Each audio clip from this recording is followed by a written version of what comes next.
Our guest today is Dr. Najat Aoun Saliba, a renowned scientist who won the L'Oréal UNESCO Award for Women in Science in 2019. She's a leading researcher on chemical and toxic compounds of air pollutants, creating innovative techniques in determining and measuring with precision the toxic and pollutant air compounds.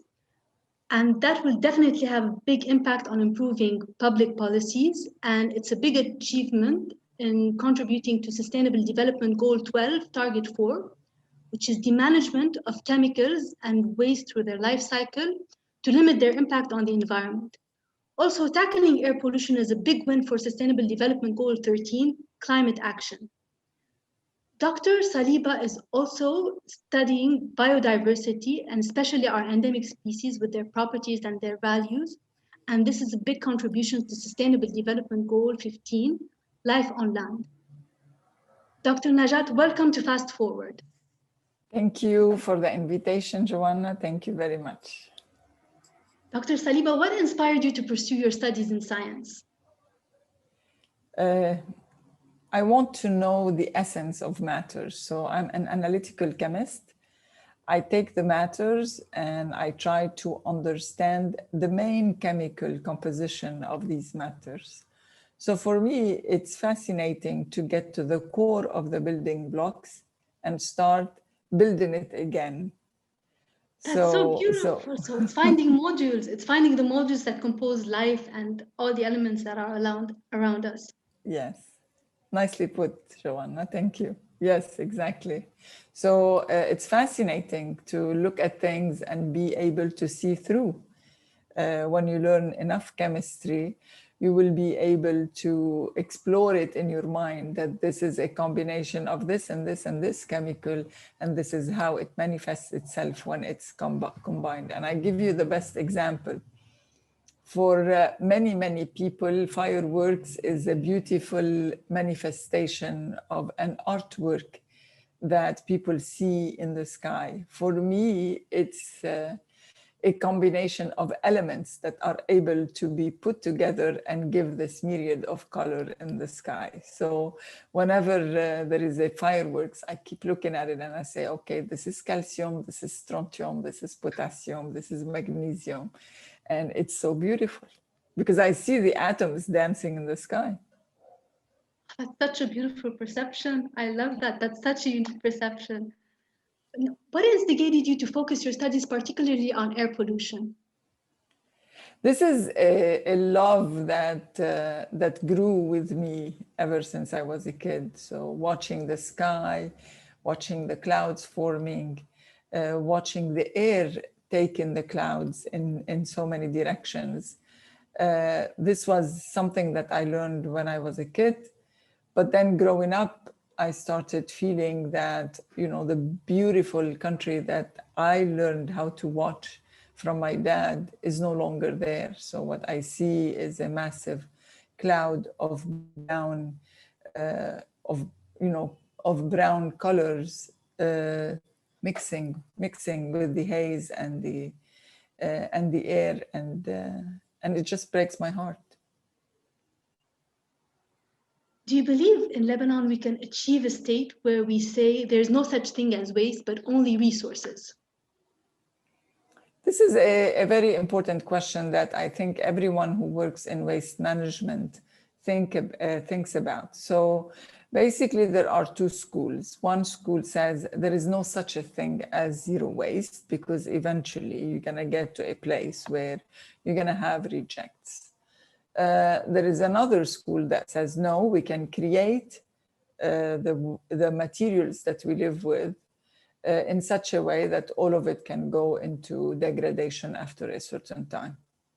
I think I'm from the former now, but I'm from the latter school later. So what I'm trying to say is that we have to start now by turning slowly but surely into materials that is biodegradable, but then, you know, eventually get to have a life where all the materials become biodegradable. So Having a, living in a place where you have no waste generation whatsoever is probably feasible, but not in our lifetime, I believe. We have a long way to go in science, in discovery, in mindset, in behavior, in order for us to reach this point. I want to ask you, according to your studies, what has been the impact of waste management so far, or the lack of its management, on our atmospheric pollution? We have done few studies. Yeah, I cannot generalize. I can say that we have over 900 open dumps in Lebanon, and that's very, very scary. Our studies have shown that if you live next to an open dump, there is a health risk associated with that. So we showed in one of the studies that the cancer risk around a landfill that turned into an open dump has increased. So that's fine. The second thing, we show that an open dump or a facility that is doing sorting of waste creates a lot of unpleasant smell around in the neighborhood. And this is associated with high levels of H2S. So we did some measurements and we saw that the levels of H2S were super high and not acceptable within a residential neighborhood. So that also we know. And we also know that whenever we burn waste in any setting, we are generating emissions of lots of dioxins, lots of furans, heavy metals, polycyclic aromatic hydrocarbons, and particulate matter, among other chemicals. So our studies have shown that air pollution is highly affected, at least in close proximity to these areas, in a bad way. As difficult it is to address, however, it's become part of our grim reality. The impact of the explosion in Beirut port on the 4th of August, what has been its impact on our environment?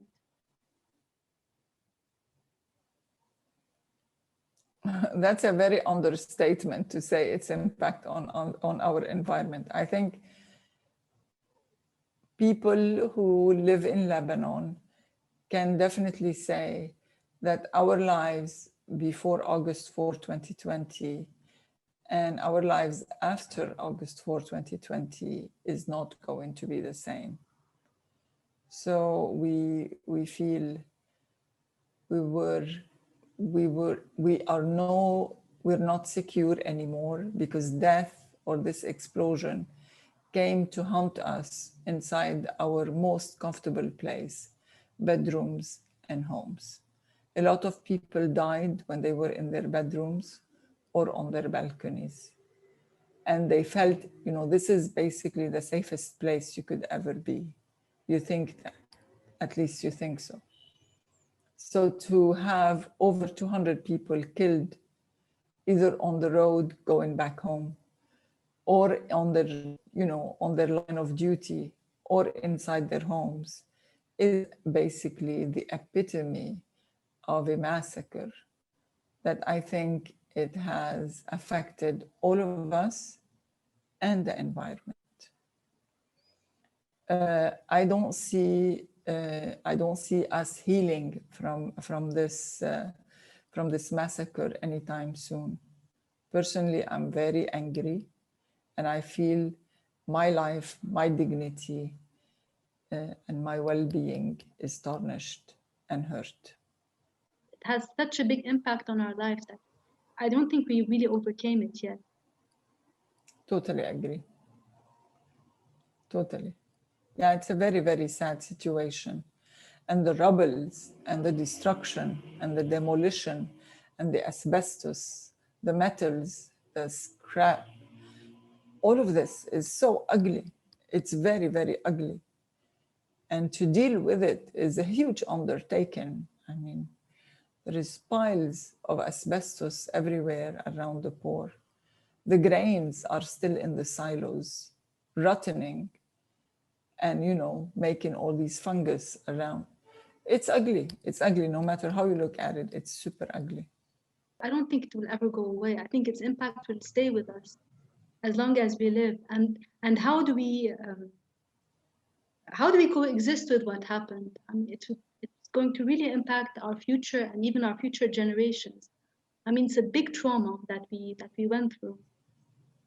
I totally agree. I don't know how do we coexist with this huge catastrophe. You're absolutely right. Do we have to learn how to coexist if justice is not served? How do we live and see that the massacre, is free, and only the people who were dead are the ones that are bearing the consequences, and residents of Lebanon who are inhaling pollution on daily basis are the ones who are bearing the consequences, and the real culprits are not accounted. They're not held accounted for their action. It's horrible.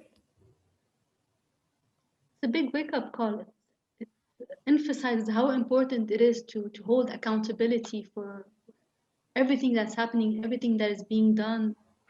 I mean, for us to heal, there's so much that we haven't healed from, including this explosion. So, and it's also being imprinted in our environment. So, in the past 30 years, we witnessed a violent depletion of our resources in the name of economic profit in Lebanon. Yet, ironically, our economy has collapsed.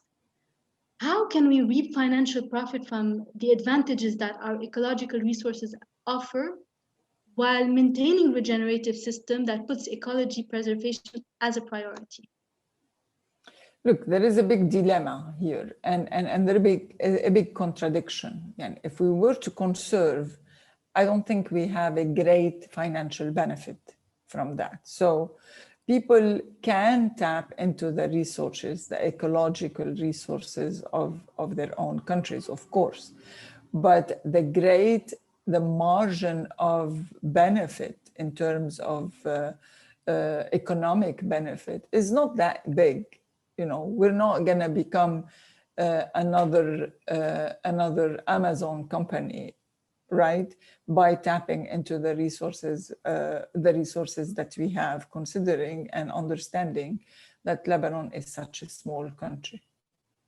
So there is now a lot of political talk in the country trying to convince Lebanese that it's okay to be poor, and why don't you go back and plant around, in your gardens so that you can make up for the economic collapse.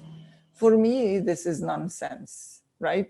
Because I grew up in a farm. I know my dad was a farmer, and my brother is a farmer. And we know how much it takes to cultivate a land and to get money to survive from the land, especially, again, that everything is, fertilizers, pipes, whatever. I mean, manure, everything that you want to buy, you're buying it at the high dollar, at a very high exchange rate of the dollars towards the Lebanese lira.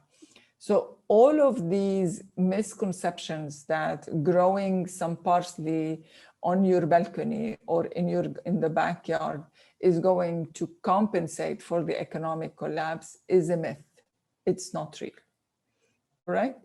So people have realized this. They believed it at first. They planted some vegetables in their garden, and they realized this is a lot of work before it starts giving you some fruits and vegetables. And so it is important to think about our ecological system or our ecosystem as a resource, but we have to bear in mind that this resource needs preservation because it's also a source of life and not necessarily a source of major economical benefit.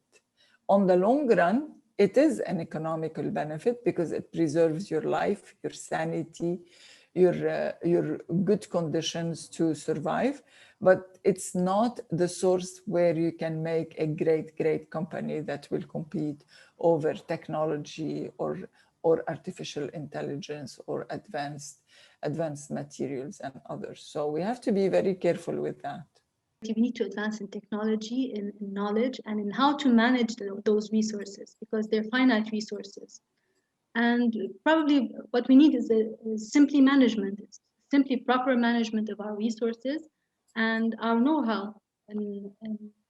Yes, it's a balance that we need to strike, but we have to know what we're getting yourself into. So, so yes, we can benefit from it. Yes, we can have some sources of income from nature while maintaining the ecosystem in its balance. Again, I mean, it's a matter of management, know-how, understanding, and accepting that it's not going to be the second multi-million-dollar company. Part of your research is about biodiversity and the endemic species present in Lebanon. So what are the benefits of this biodiversity as per your research for our health, our economy, our environment, and our system as a whole? So Lebanon in the region is classified, or used to be classified, as a hotspot in biodiversity, because I'm not a biodiversity expert. I was the director of the Nature Conservation Center, but I worked with biodiversity experts at the center, and I learned from them for sure. And so they say that we have over 3,000 species that are endemic either to Lebanon or to the region, in the Levant region. So these are great sources of medicinal plants, essential oil, great balance of the ecosystem. They could be also great sources of some wood types, craftsmen. There is a lot we can do with that, and we explored some of the options, at the center. Again, I mean, we should conserve our richness in biodiversity, and we should tap into those resources while maintaining their presence and conserving their lives. What are the dangers of losing our biodiversity? It's like losing your existence, because we as human beings have evolved with this biodiversity ever since we existed here in Lebanon. Once you lose it, you can imagine that one day you wake up and you are in a desert. So our identity is going to change once we wake up one day and we see all this biodiversity has changed. So we connect, whether we know it or not, with our ecosystem, and we interact with our ecosystem even if we're not consciously aware of this. So people who live in the desert have evolved and adapted to living in the deserts. Us, we have been, we live in a place rich in biodiversity. And if we lose it all of a sudden, we are creating new human beings that will take them some time to adapt to a new life. And we're not ready to do this. It's going to take us years to adapt to a new environment. So as of now, I think we are starting to feel it, especially people who live in a city. They are starting to feel the absence of this ecosystem around them. And once you go to the mountains and you start, interacting with nature, you feel that your state of mind and your state of mental health is improved. It's because we are born in this ecosystem, and we have this interrelation with it that unconsciously is always present. And it's true that, as you said, it's part of who we are. And the way we are as human beings, it's related to our environment and how it is. I want to ask, what are the most important changes in public policies that need to be put forth? I think we need to redefine our social existence and social contract and our citizenship. I think if we start by this, because there is so much to do, one or two policy is not going to affect or to make any major change in the country. If we start on individual and small community levels and redefine our existence towards the land where we live and towards each other, probably we can start making a change towards building a better country.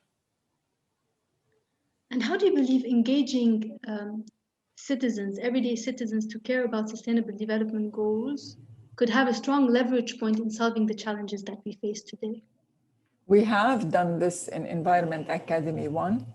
I think the citizens do not need to be engaged. They are already engaged. All they need is a little directions here and there. So our Environment Academy 1 has successfully completed 10 projects with 10 local communities.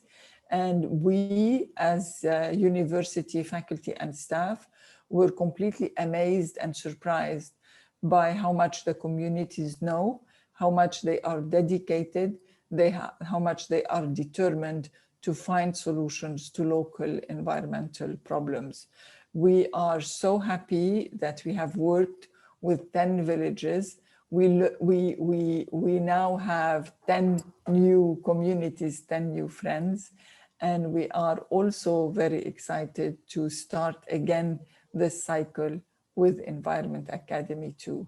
So for all those who are listening to us, we invite you to go to our Environment Academy Facebook, download the application, and just register for Environment Academy 2.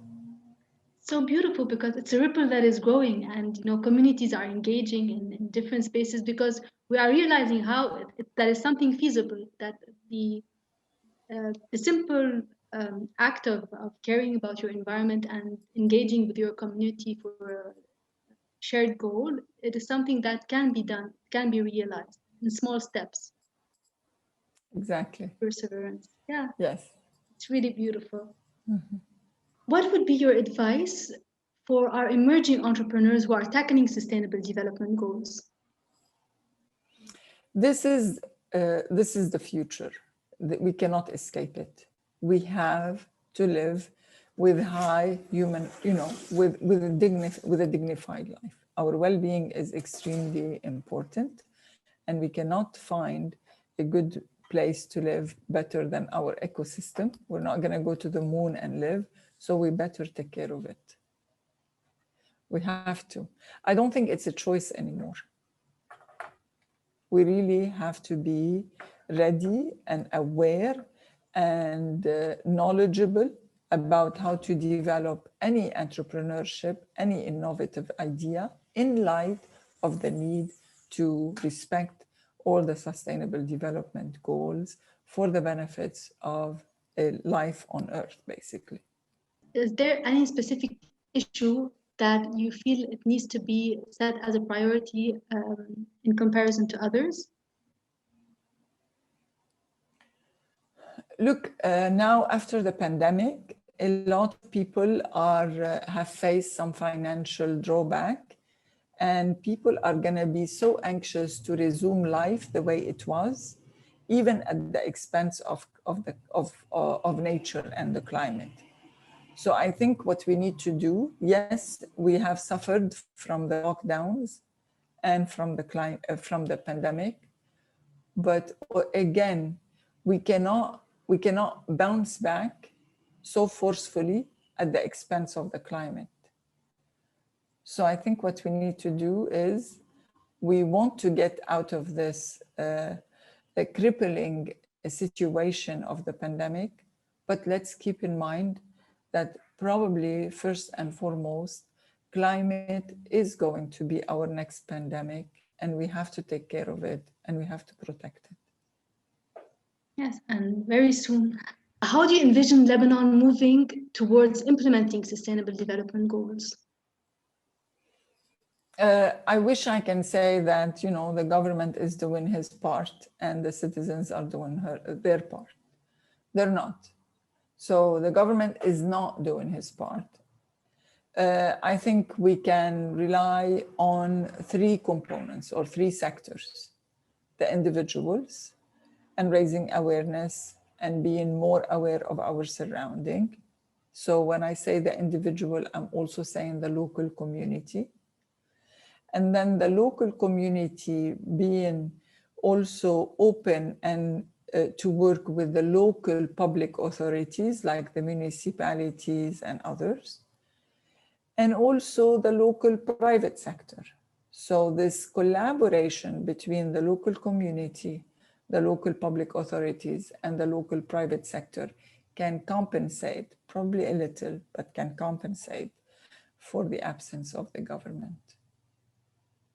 Definitely the power of individuals and believing themselves and their community and their abilities to make difference. That's beautiful. Thank you so much. Dr. Najat Saliba, thank you so much for sharing your experience with us and inspiring us to collectively implement sustainable development goals. So from Fast Forward 2030 Lebanon, let us honor our natural and human heritage to create the best conditions for life possible for our future generations. Thank you so much. Thank you, Joanna. Thank you.